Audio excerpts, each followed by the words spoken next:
Salut tout le monde, heureux de vous retrouver pour cette nouvelle vidéo sur les cryptos. Juste avant de débuter, un petit mot, on relance le concours de trading Diabolo.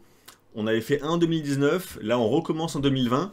Donc il va y avoir la première manche qui va débuter lundi, donc lundi 17 février. Donc n'hésitez pas à vous inscrire, hein, c'est un concours de trading crypto sur un compte fictif, donc vous n'avez rien à risquer.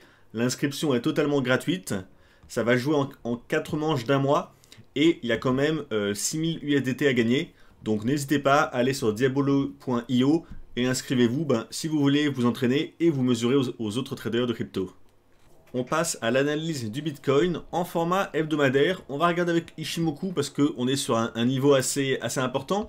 On a franchi le Kumo à la hausse sur la bougie de la semaine précédente. Cette semaine, on a réussi à rester au-dessus malgré une incursion baissière. Donc tout ça, ça plaide plutôt pour le scénario de la poursuite haussière.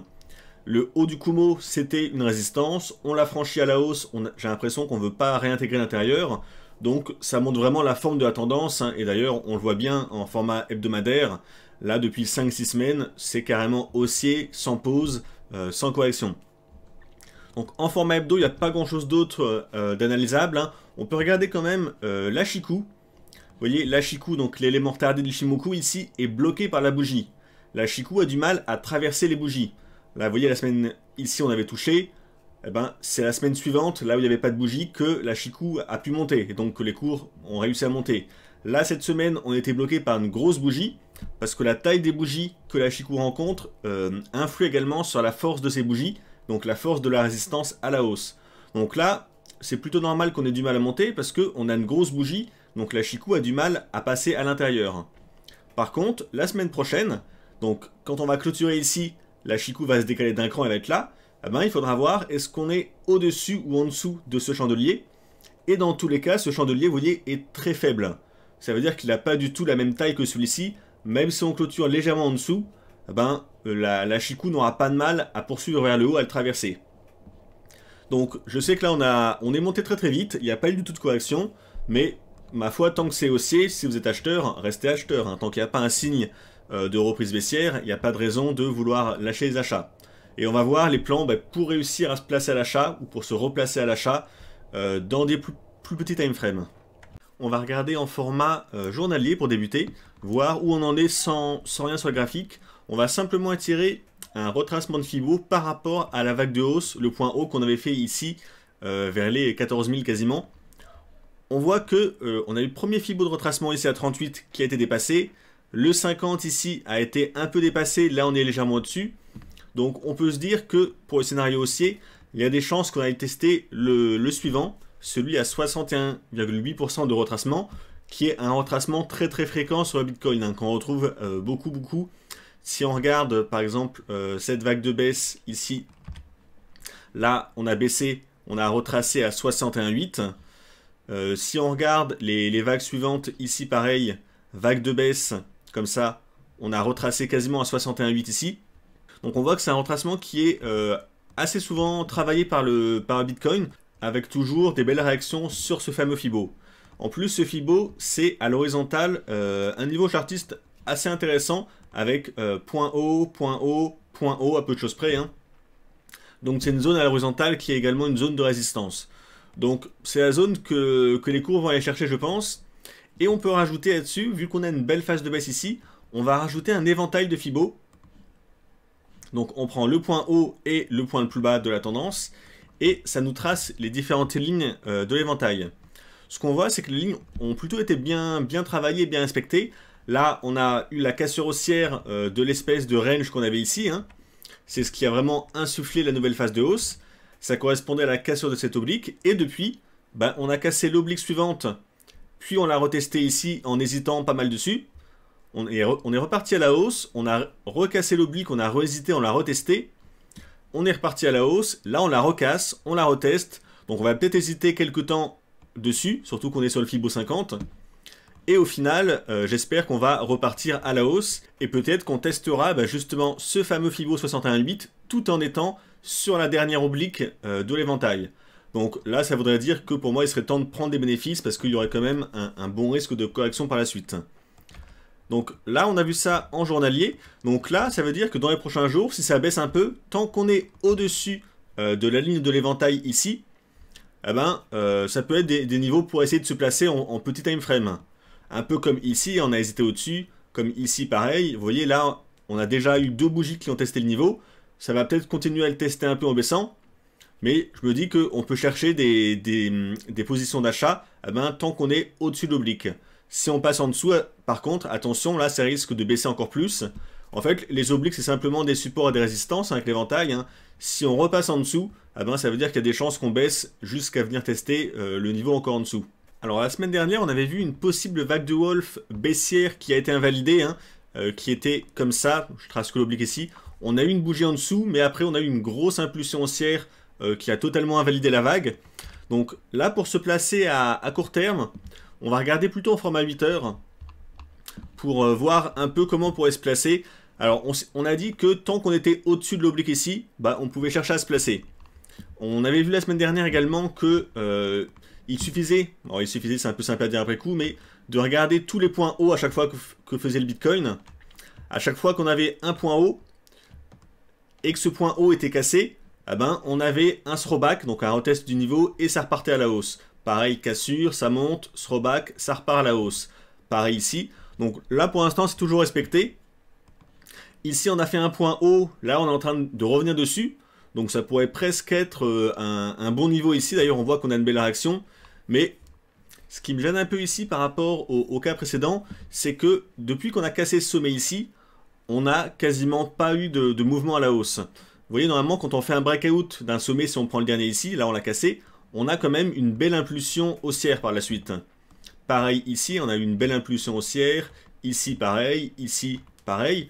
Là, on a eu quasiment pas d'impulsion, on a fait, si on veut mesurer, on a fait même pas 3%, enfin si 3%, on a fait 3% de hausse depuis le point haut avant de rebaisser.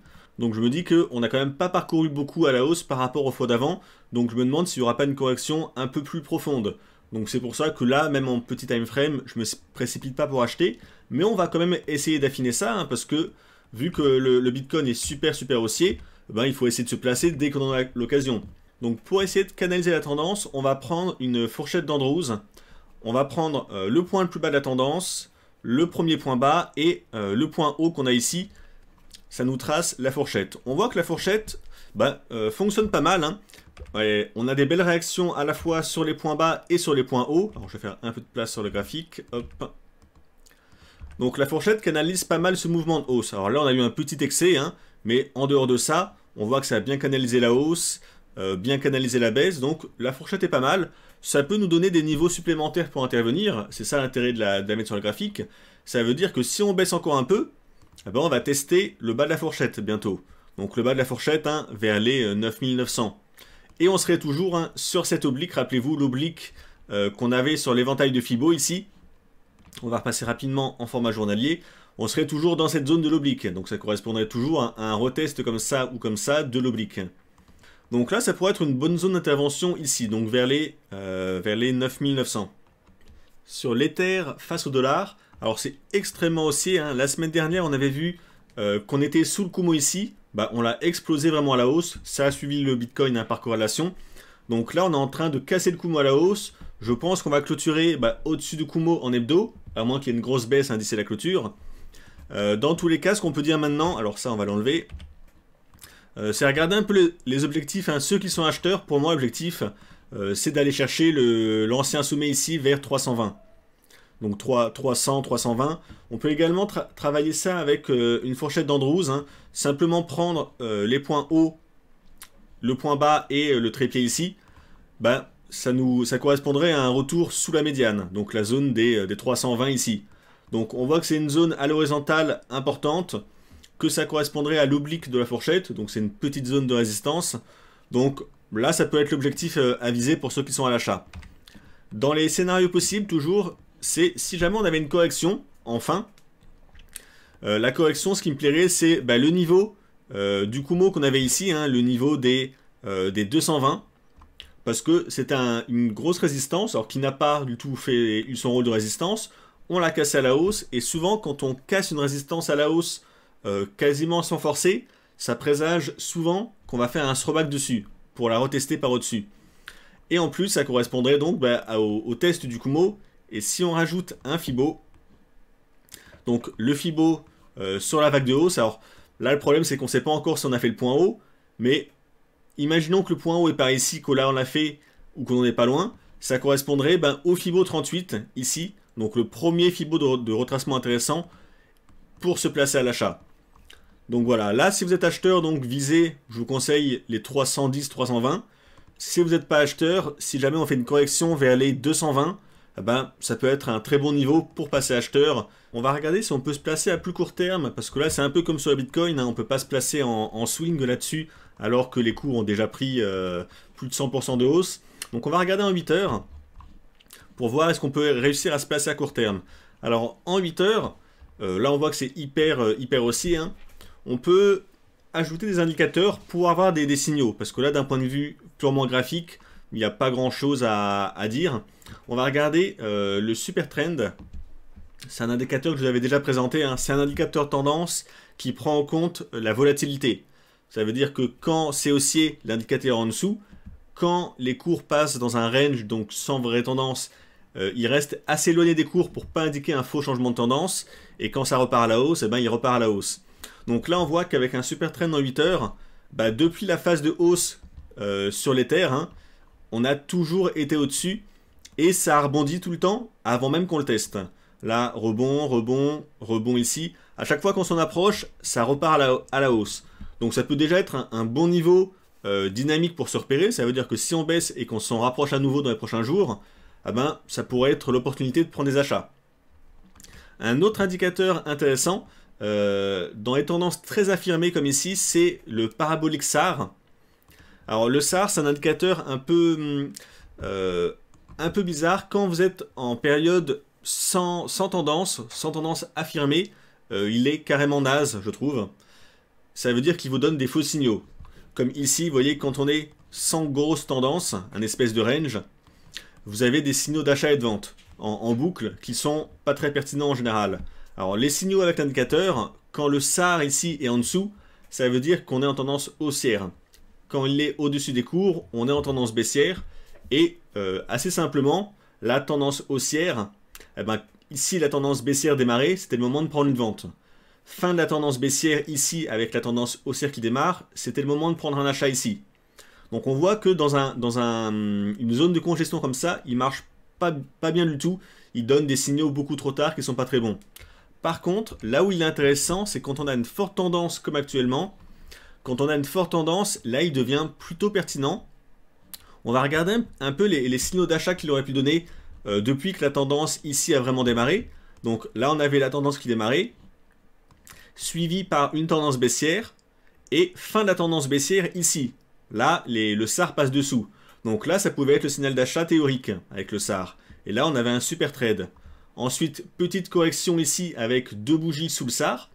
Quand il repart en tendance haussière ici, on pouvait reprendre un achat en théorie.